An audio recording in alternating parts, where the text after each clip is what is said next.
माफ़ कीजिएगा, मैं आपको डिस्टर्ब कर रहा हूँ। कोई बात नहीं भाई। देखिए, इसको देख के जो आपने नोट्स लिए हैं अभी, अगर आप इसको नहीं देखें इतनी गौर से तो आपको पता ही नहीं चलेगा कि इसमें समझने की ऐसी क्या चीज़ है ना? इसमें समझने के लिए बहुत कुछ है अगर आप समझना चाहें। अगर आप इसको गौर से देखें तो इसमें सिर्फ एक गाड़ी है। गाड़ी भी सिर्फ वन डायमेंशनल है, आप देख सकते हैं। और टायर पे गौर करें तो गाड़ी के कम, साइकिल के ज़्यादा लगते हैं।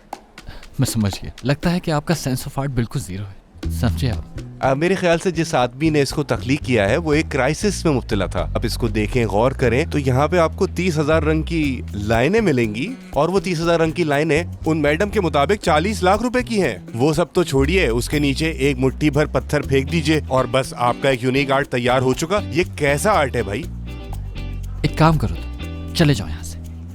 अगर सीरियसली मुझसे पूछा जाएगा तो मैं अपने गले में घंटी पहन के नाचता हुआ निकल जाऊंगा। ये रिक्वेस्ट है मेरी कि चले जाए आप यहाँ से। नहीं जाऊंगा। ये तुम्हारे बाप की जगह है क्या? नहीं जाऊंगा।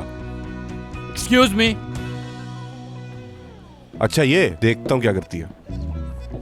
कब से रिक्वेस्ट कर रहा हूँ इस आदमी से कि यहाँ से चले जाओ। सर हुआ क्या है? क्या किया इन्होंने? अब वो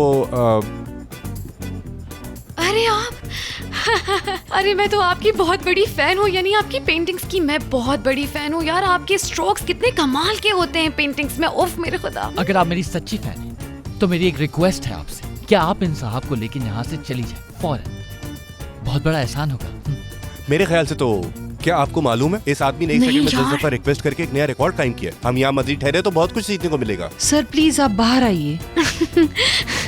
चलो मुझे अब हमें चलना चाहिए, बस हो गया। हाँ, आई एम रियली सॉरी, इसकी तरफ से मैं माफी चाहती हूँ। हाँ, चलो मुझे बाहर तुम इस आदमी से सॉरी कह रही हो? चले जाओ यहाँ से।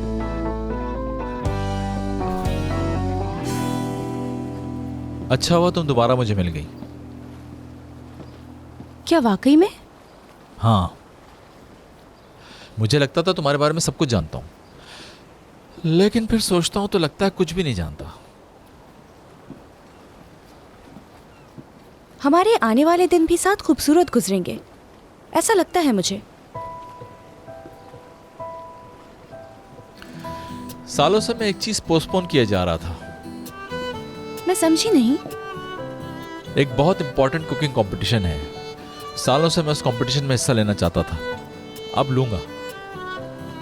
ये तो बहुत अच्छी खबर है शहान। असल में आज तक मैंने ये बात किसी को नहीं बताई, लेकिन मुझे तो बता दिया। तो मतलब ये कैसा कंपटीशन होता है? कौन लोग इसमें पार्ट लेते हैं? और फिर जीतो तो क्या मिलता है? बताता हूँ। ये मुल्क से बाहर होता है, उससे पहले यहाँ सिलेक्ट होना पड़ता है। तुम ये समझ लो कि दुनिया में जितने भी बड़े बड़े शेफ हैं उन्होंने इस कंपटीशन में हिस्सा लिया हुआ है और मेडल हासिल किया है। मतलब बहुत इम्पोर्टेंट कंपटीशन है। काफी एक्साइटिंग बात है।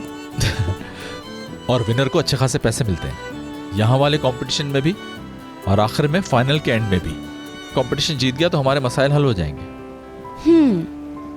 तो शिजा के हिस्से के शेयर्स के पैसे वापस करने का यही तरीका था ना तुम्हारे जहन में? हाँ, मुझे पूरा यकीन है कि हम ये कंपटीशन जीत जाएंगे। कोई दूसरा ऑप्शन नहीं है। वैसे भी सितारे मेरे साथ दे रहे हैं इस वक्त। जो परफ्यूम तुम यूज करती हो उससे मैं जबरदस्त मीठा बना लेता हूँ।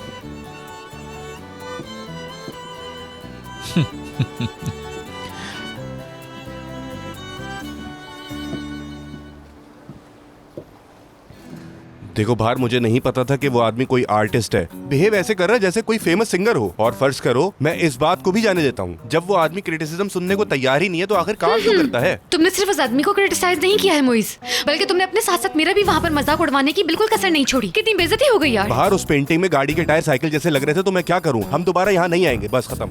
हाँ, तुम्हारे लिए खत्म, लेकिन मेरे लिए बिल्कुल भी खत्म नहीं हुआ है, क्योंकि मुझे वहाँ जाने का दोबारा इनविटेशन भी नहीं मिलेगा। तुम्हें पता है कि हम जैसे लोगों के बारे में कितनी बातें बनती हैं। या अल्लाह, मुझे बहुत रोना आ रहा है। क्यों नहीं मिलेगा बाहर? आखिर हमने किया ही क्या है? वहाँ गए, थोड़ा सा क्रिटिसाइज ही तो किया है ना। वो खामोश हो जाओ तुम। मुझे ऐसा क्यों फील करा रही हो जैसे सारी की सारी गलती मेरी है? वैसे भी आर्ट पब्लिक के लिए होता है, मतलब पब्लिक के आपस के रिश्तों को तोड़ने के लिए नहीं होता, समझी तुम? ठीक है, जो भी है ठीक है। वैसे किसी दिन तुम्हें मेरा मजाक समझना आया तो समझो बराबर हो गया। अच्छा, तो तुम मजाक भी करते हो? ये बात तो मुझे आज इतने दिनों बाद पता चली है। कोशिश करता हूँ मजाक करने की, लेकिन तुम हर वक्त बीच में बोलती हो। मुझे कहाँ मजाक करना आएगा? तुम कोई बात सुनना ही नहीं चाहती हो, हर बात का एक नया इशू बना देती हो। सुनो बाहर,